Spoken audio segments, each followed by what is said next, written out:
Good afternoon, everybody, or good day, whichever way you prefer. I'm back again. I'm back with Sheikhs Mangobangwenya, and then we are talking football. Football is a big business, and then we love it. Everybody loves it. And then Sheikhs, welcome to the show.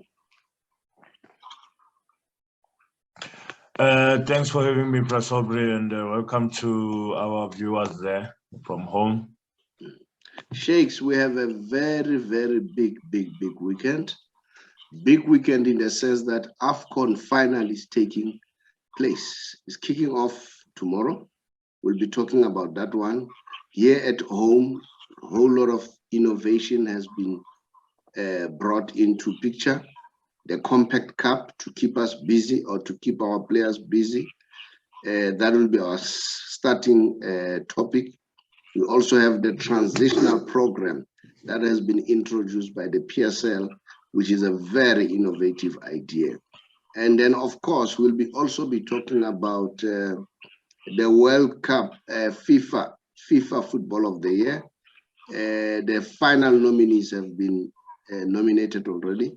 We'll talk about that one. Yeah, and then we'll also look at European. And as usual, we'll also talk about the Messi special. Sheikhs, welcome to the show. The Compact Cup. What's your take? Any news that you want to tell us about the Compact Cup? Yeah, we had a press conference this week with Dr. Ivan Koza introducing the competition to us. So yeah, Prasobri, we need to keep busy. I mean, players need to keep busy and do something. So I think it's a good initiative, despite the fact that the whole of Africa is going to be in Cameroon, and unfortunately, South Africa is not the richest country in Africa. It's very disappointing, Prasobri, but okay, let's move on. We are playing the DSTV Compact Cup. There are 4 streams there. It's 2 inland streams and 2 coastal streams. The teams are as follows. It's Amabuto. Amabuto will be coached by Ernest Middendorp. And then we've got Coastal United, which will be coached by Steve Barker. And then you've got Warriors. Warriors will be coached by Dylan Kerr and Fanny Matita. A lot of the Swallows supporters were crying, saying that these guys should be focusing on making sure that the ship doesn't sink at Morocco Swallows, not focusing on the DSTV Compact. Yeah. And then we have Dina Lady. And Dina Lady will be coached by Dan Malisela and David Notwane. It will be very interesting. There's carpet football there. They both go to the same school of football where they knock the ball around Dan Malisela and David Notwana. So yeah, it's going to be interesting to see how these people work together, how these teams work, and how this is going to go about. But it's good for some of the players to get a chance. The players like Itumeleng Kune, who have been voted in this competition, who haven't gotten their game time. It's good for them to get the game time and to play competitive football. But we've seen the likes of Sundowns, Abomshishi, Abeko, Aboshalulile. I mean, those players, they've played so many games. I don't know whether it's just the fact that they were not voted for or they were excluded from the voting. But yeah, I'm not surprised not to see the likes of Mshishi and Aboshalulile playing in this one. But yeah, it's going to be an interesting one, and it will keep the players active during the AFCON.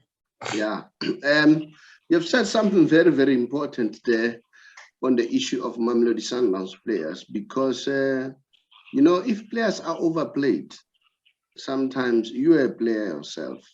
You may relate quite well. I heard Kylian Mbappe said if they make World Cup every 2 years, it's not going to be special anymore.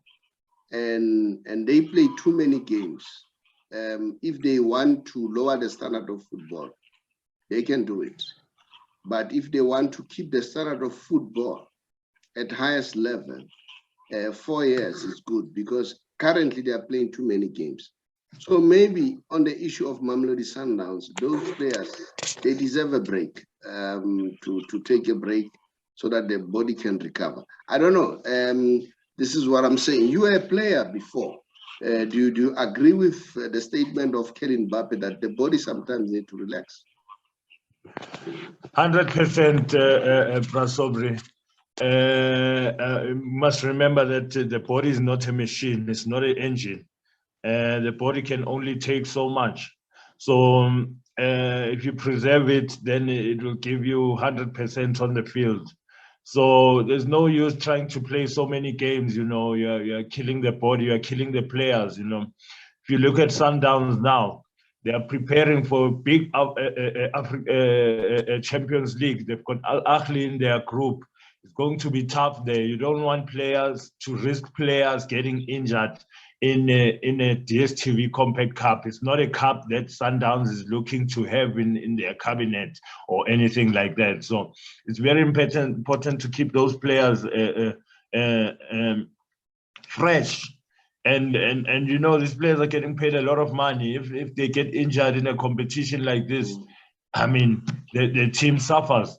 And so I understand Sundowns' viewpoint. I mean, they want to win the Champions League, so that's their main focus. If that is the case, if that's Sundowns' decision not to have their players there, because we are not sure about that, but we are saying if that's the decision that they took, it's a reasonable decision from our point of view. Yeah, it should make sense to me. Yeah, it's a reasonable position. Sheikhs, let's talk about we saw that there's any other thing that we'd like to add as far as the Compact Cup. We know that the winner of that tournament is going to get R1 million. And then, during this time of AFCON, and then so keeping them busy, at least they'll get some money as an incentive, because it's always about incentive. If there is nothing to talk about as far as that is concerned, let's move on to the new innovation that has been brought by the PSL or led by Dr. Arvin Khoza.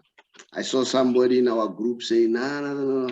When I said, you know what, Dr. Khoza has done well in terms of innovation, bringing some new ideas into football. Then somebody in our group said, no. He's surrounded by good leaders there, men and women.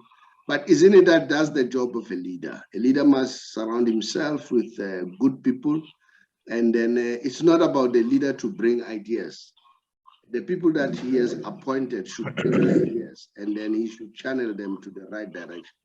So unfortunately, you cannot credit everybody. You need to credit one. Currently, is the chairperson of the PSL, so we'll credit him for that. And then they've came up with the transitional program, which they want the players to be assisted as far as education is concerned, and then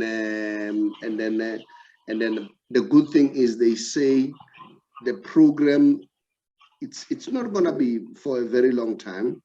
It's going to start in January and then end in June, and then these players will be equipped with certain social skills so that they can be able to do well after football.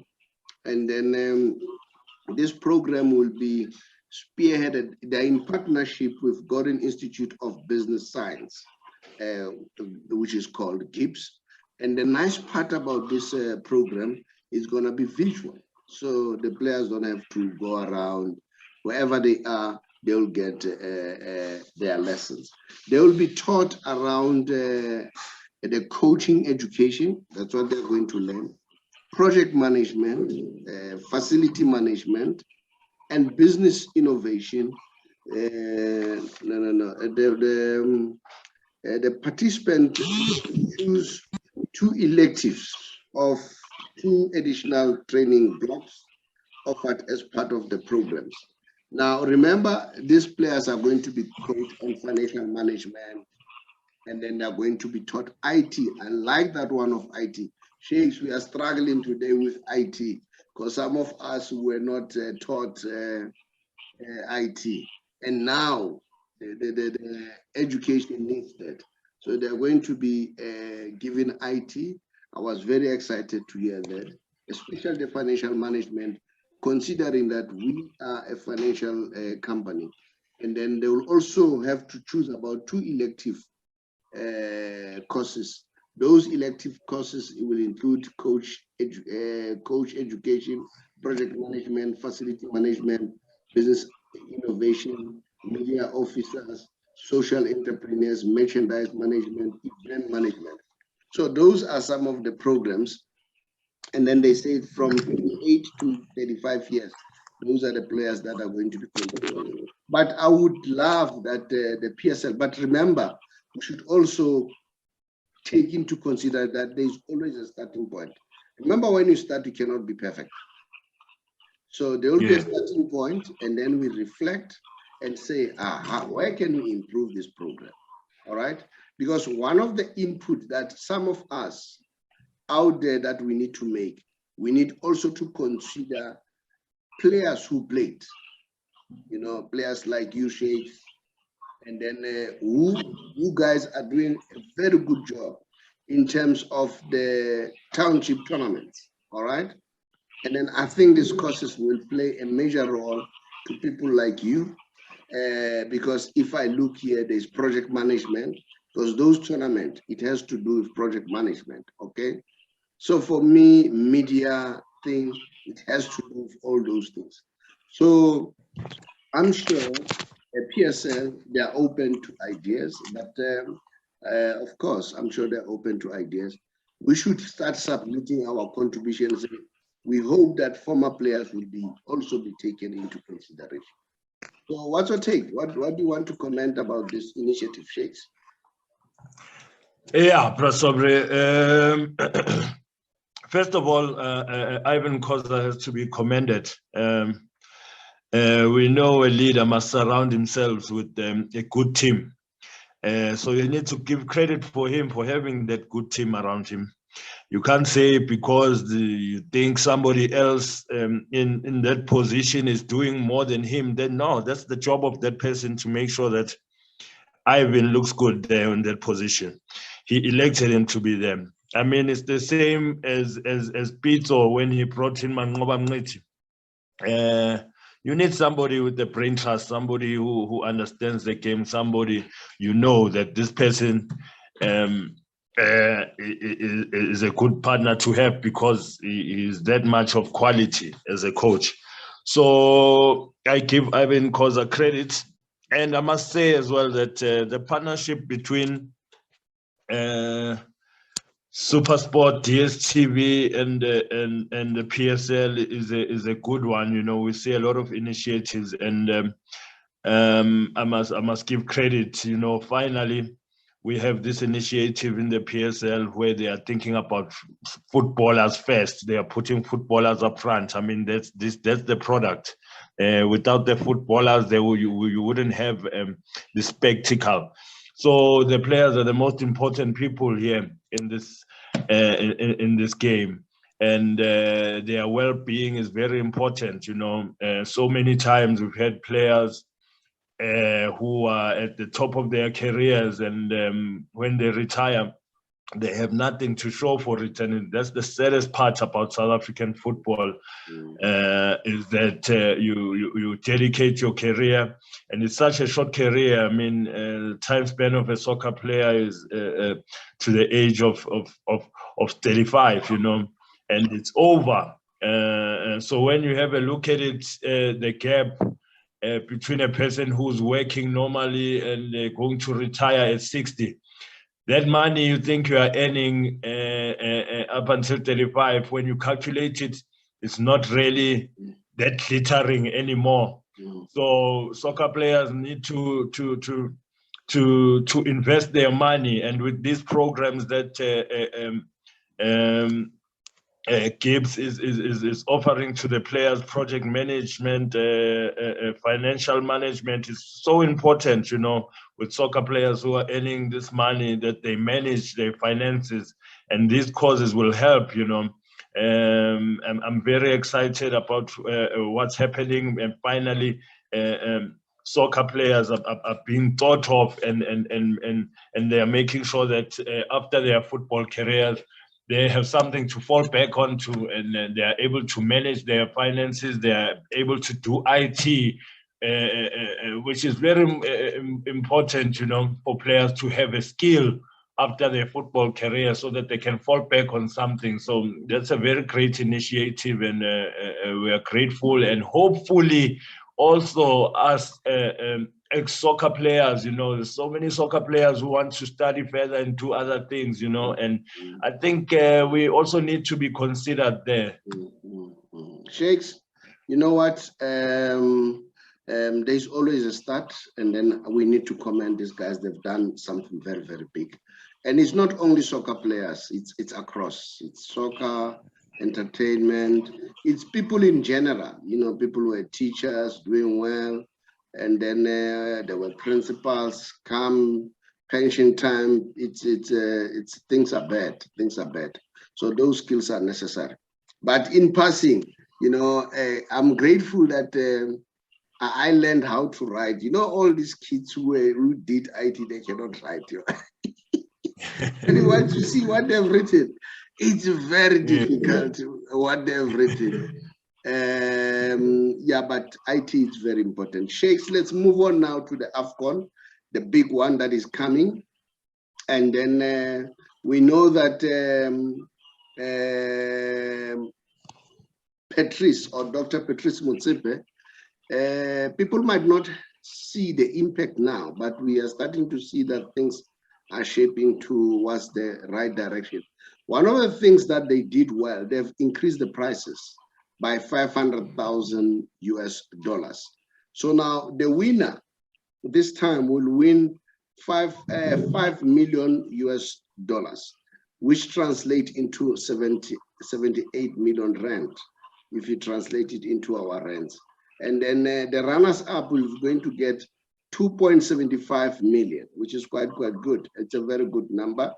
And then the semis, they are going to get 2.2 million US dollars, and then the quarterfinals 1.75 million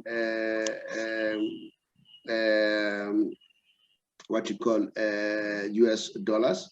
And then the big one, the VAR has been accepted now. We are going to see the usage of VAR in all 52 games. Shakes, what can you tell us about AFCON? Prosopri, this is the biggest spectacle in African football.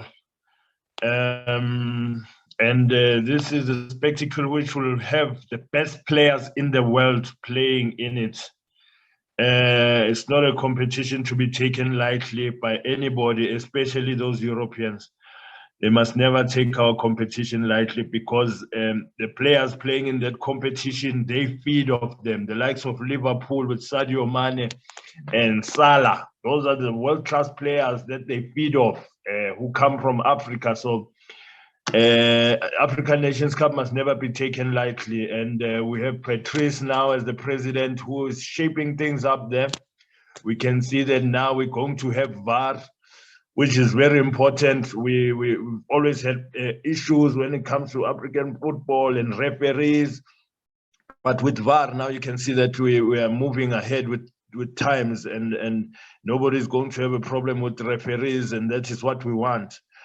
And also the initiative to raise the prize up to 5 million for the first prize is welcomed by everybody in Africa. We want to see this competition being lucrative and everybody wanting to make sure that they win it because it's worth it. So we like what the president is doing there in giving in taking up the prize money and bringing in VAR, and we just hope this is going to be a spectacle like it's been in the past in Cameroon.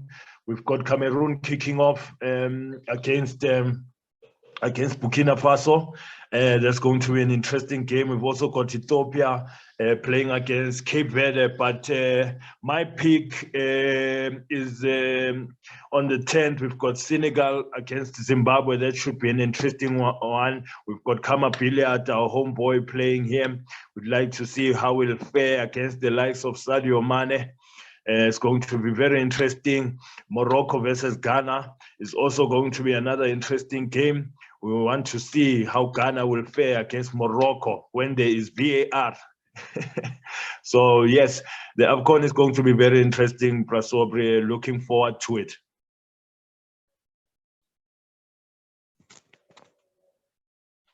I'm saying I like what you said in terms of SADC. We are supporting the team from SADC. That doesn't mean that we are not Africans. We are Africans, but we are going to support Zimbabwe. Who else in SADC who has qualified? Apart from Ghana, are they part of SADC or Ghana is Central Africa? No, Ghana is more Central Africa than SADC. Yes. Yes, and they'll be playing against North Africans in the likes of Morocco. Yeah, let's look at the first game, Sheikhs. The first game, the opening game, Cameroon. Okay, the opening game. What can you tell us about that opening game? Oh, wow, that one is going to be an interesting one. It's going to be the opening game in Cameroon with the brand new president of Cameroonian football, Samuel Eto'o, being present there. He would want to see his team start off on a good note on home soil. I've had the privilege of speaking to a friend of his, Roger Futumba, who's very excited about his appointment as the president and the prospects of Cameroonian football. So Cameroon will want to set off on a good note against Burkina Faso. It will be interesting to see what will happen in that game, but Cameroon should win it. We know that there will not be a capacity crowd, but there will be an 80% crowd, so it should be a spectacle in Cameroon. Yeah, there will be 80% attendance, and then that on its own, it will definitely encourage. We know that we have players like Mo Salah, Sadio Mane, the guy who's playing, what is his name? Who's playing for Man City? It's Mendy. There are quite a lot of players, and then, but I wanted to isolate few who are doing well currently. The one who's playing for Man City, Mahrez, yeah, it's also gonna be there, and then it's gonna be very exciting. It's gonna be very exciting, and then may the best team win, and we wish all the team well, and then we wish this competition proceed very well. But for me, Sheikhs, I don't think it's about the money. You know, it's about representing your country. If you remember the Brazilians sometimes they don't even mind to play for nothing, as long as they represent their country. So if there's anything, well, the money, yes, makes the world go round. It gives some incentives, which is quite good. And then we are proud that at least we are starting to see things improving, moving towards the right direction as far as our football is concerned. And then we'll be watching very closely and see what's going to happen. Let's move on, Sheikhs. I see the FIFA World Cup, the FIFA Player of the Year has already been nominated. We have 3 nominees. It's Lionel Messi, it's Lewandowski, it's Mo Salah. And then what's your take about that, Sheikhs? Who should win this tournament? I mean, who should win this award? You know what, Prasobri, as a patriotic African, you know, I don't want to lie. I'd like to see an African person win it, and Mo Salah is there on the list. So I would like for him to win it and bring something back to Africa for a change, you know. But obviously, he's up against stiff competition in Lewandowski, and of course the GOAT Lionel Messi there. It's gonna be interesting to see who takes that one. You know, a lot of people were complaining about the Ballon d'Or, you know, and we know that Messi is the best, you know. Nothing wrong there. He deserved that award. But yeah, I think if Messi had to take the FIFA World Cup again, there would be so much noise from the other side. Okay. from the other side of the Jaske River. The other side of the Jaske River.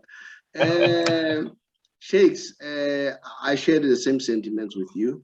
Mo Salah is an African. And then, you know, but facts should be facts, you know. For me, if you ask me, no doubt, Lionel Messi should take it again. I'll show you when I give you the Messi special in terms of the numbers and statistics. The man has done well for 2021.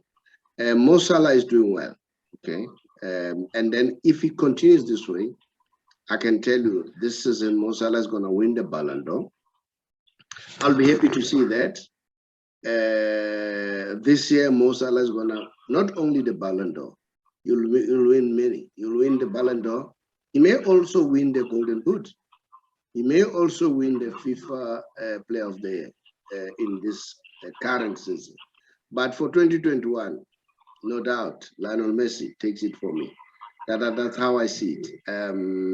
You may say I'm biased because I'm a Messi fan. You know it, everybody knows that. But it's not about being biased per se. I think it's a question of the numbers. Remember, it's a tournament. Otherwise, it will lose a meaning. I play well. Irrespective of playing well, people decide that somebody should win. It becomes a heart issue. All right? No more factual issue. It's like when the players were chosen for the Compact Cup. All right? I like what Thabo Ramahapi said in our group to say, hey, Baba, we vote according to our teams. We don't look who plays well. So we follow the heart. We want our players to be there. So that's how we vote. So, and the voting part of it, you know, at some point, Ronaldo had a point to say, I like the Golden Boot because there you're dealing with facts. It's not about voting, all right? And then I'm saying it, Messi should scoop everything that is on offer for 2021. It's IFFHS, Messi should take it. FIFA World Cup Football of the Year, FIFA Football of the Year, Messi should take it.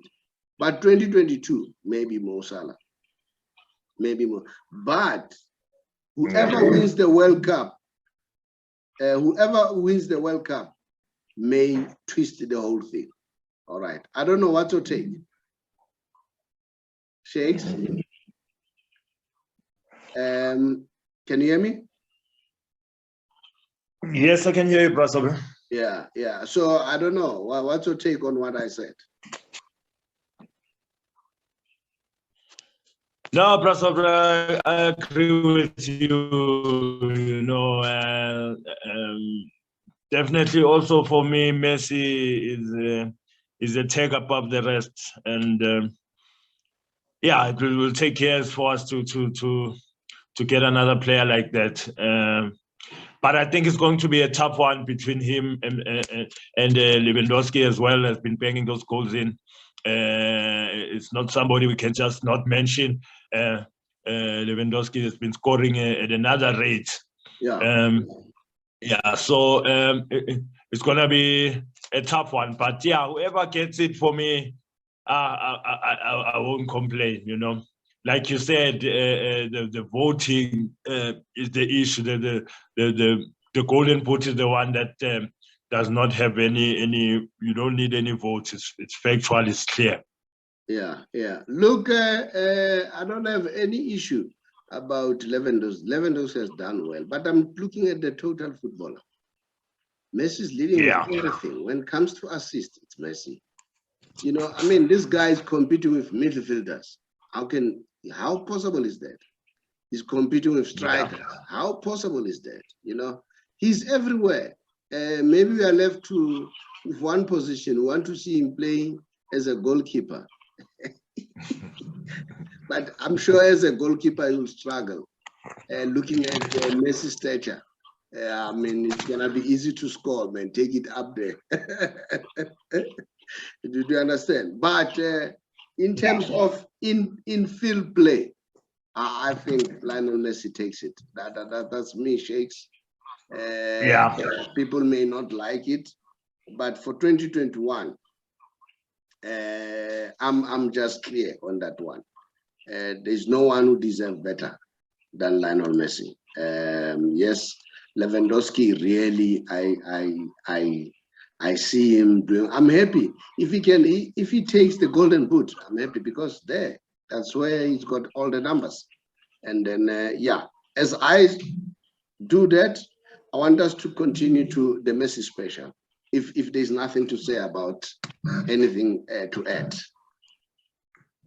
No possible. Okay. Let's see, Shakes, on the Messi special, and then let's see. All right. Can you see this one? Yes. That's 2021. 2021. And then now, if you say FIFA Player of the Year, let's talk numbers. Let's talk facts. This man won the Ballon d'Or in 2021. This man in 2021 was the top goal scorer in La Liga and the best player voted by the fans in La Liga. Copa America best player, Copa America top goal scorer, Copa America most man of the match, Copa del Rey most valuable player, La Liga player of the month, he's leading even there. La Liga most man of the month, man of the match, and then ESPN best forward in 2021, and then goal.com best player 2021, Sofa Score best player 2021, IFFS Comball best player 2021, IFFHS best player, playmaker of the decade, IFFHS best player of the decade, IFFHS national top division scorer of the decade, Argentina's best footballer of the year, Argentina's best sportsman of the year. That's 2021, Shakes. Yeah. So now, if FIFA comes with something different to that one, it will be astonishing. I don't know whether you understand what I'm talking about. It will be really, really astonishing. What arguments have you put forward? You know, I can give you all the numbers. Just 2021. And 2021 is, I mean, the most single club with 672. That's Lionel Messi. The most goals in single league. That's 2021. Now I'm giving you the facts why I'm saying Messi should win it, I think.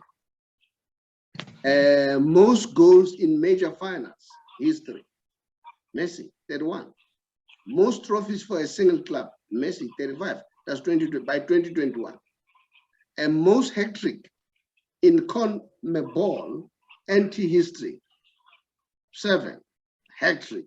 Most appearance in El Clasico, Well, that one doesn't matter because there are El Clasico everywhere. We've got a derby here, so I cannot use that one because now it makes El Clasico as the best Clasico. And then the most goals in corner ball international, 80. So now, Sheikhs, if really we are looking at FIFA football of the year, what else are we looking at? You bring Mo Salah, an African, of course. When it comes to this, it's amazing. It's really amazing. You know, even Messi doesn't win, but my argument is the man deserves it. That's all I'm saying. That's all I'm saying. That's all I'm saying. And then while I'm still there, I find something very, very strange in our closing. I heard Neymar said he wished Messi wins the World Cup 2022. I don't think it was a strategic. I know he loves Messi. I know they're friends. But for me, that was a mistake. What's your take, Sheikhs? I think Neymar loves Messi almost just like you. Yeah. But I wouldn't have gone there. I mean, no, but yeah, true. As a player like Neymar playing for Brazil, wearing jersey number 10, you think that you must win that World Cup, you know. So it was strange hearing him saying he wishes Messi wins the World Cup. I think he's saying that because there's so many people who are disputing that Messi is the greatest of all time because he hasn't won the World Cup. And I think Neymar's sentiments are that no, Messi is the best. So he just wishes that Messi can win the World Cup so that he can settle this thing once and for all, you know. And I don't think anybody can dispute that Messi is the greatest after he's won the World Cup, because now that's a bone of contention that no, but he hasn't won the World Cup like Maradona. Maradona single-handedly won the World Cup for Argentina, and Messi has not done that for Argentina. So maybe he can't be the greatest of all time. But I think that's the angle that Neymar is coming from. I know Neymar is a very dedicated player. He wants to win the World Cup for his team, despite all his injuries. But yeah, I think that statement, you know, in a rivalry, a country like Argentina and Brazil, it was not too strategic there. Do you think the fans of Brazil will be happy? I don't think so. No, don't be happy. This was wrong. This is similar to what Lukaku did. All right, and I must say, I'm happy that Lukaku apologized, and I must congratulate Tuchel. Tuchel has done very well, you know, by making sure that he disciplined Lukaku, and then having disciplined Lukaku, and then and you see that Lukaku was playing with motivation, and then very humble. And then I think it was good because for me, I saw it as a strategic blunder. You say that, what are you saying to Chelsea fans? You know, they will turn against you. So the same with Neymar. Sheikhs, thank you for doing the show with me. I really appreciate. And then let's meet again on Tuesday morning, as usual. All right. Thank you, Pastor, for having me on the show. Thank you, Sheikhs. Bye.